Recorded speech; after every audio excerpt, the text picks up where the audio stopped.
بله فایده رور ګوره هغه روري چې مصیبت کې ولاړ وي هسې تش په نوم رورولي او ملګرتیا دا خو دې ته هسې سینګار او ډول وي هسې خبرې ښایسته کول دا رور دی چې ولاړ دی د رور سره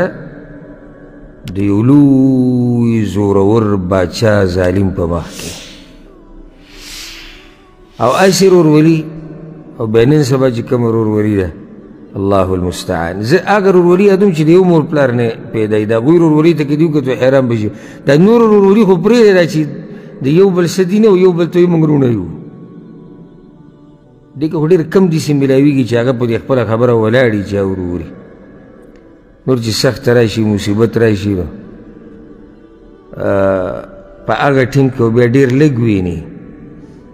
چې هغه ستا روري او هغه ستا سره ملګرتیا کوي او دا د نوم دا ملګرتیا د دې ملګرتیا ټکي نه مې یو ګپ شپ جوړ شوی دی زما دې ته ډېر وخت نه اراده ده خو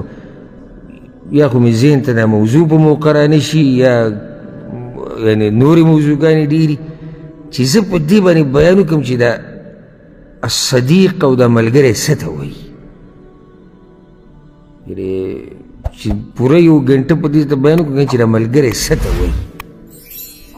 چې تاسو پوه شئ چې دا ملګرتیا څه ته وایي دا چې ورسره یو سړی په 15 منټه کې میلاو شي جی موږ ستاسو ملګري یو موږ ستاسو 15 منټه کې ته زما ملګری شوې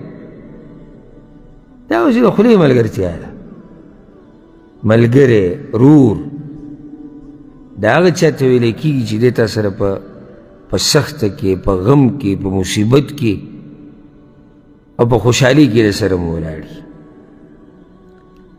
او دی ډېر کوشش د دې نه کوي چې خوشحالي کې تا سره شریک شي خو په غم کې سره ولاړ او زموږ کوشش د صحیح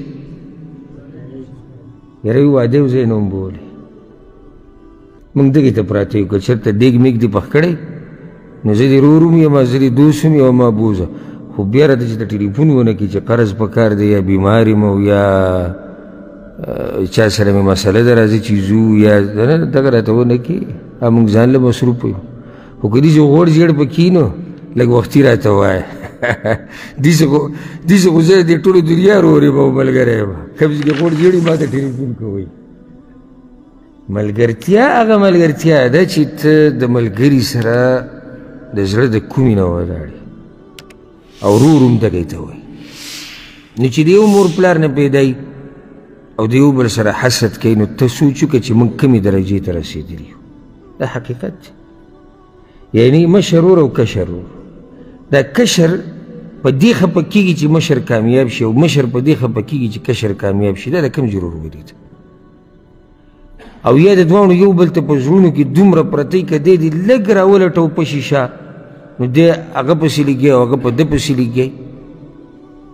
نو دا د څه شي ورورولي شوه ورورولي خو هغه چې هغه په صدق بنایي رښتیا پکې او رښتې هله پاللی کېږي او هله پاتې کېږي چې کله په منځ کې صدق وي او طرفین رښتیا وي خو چې کله پکې یو طرف دروغ شروع کړو یا دواړو شروع کړو نو دا رښته ډېر وخت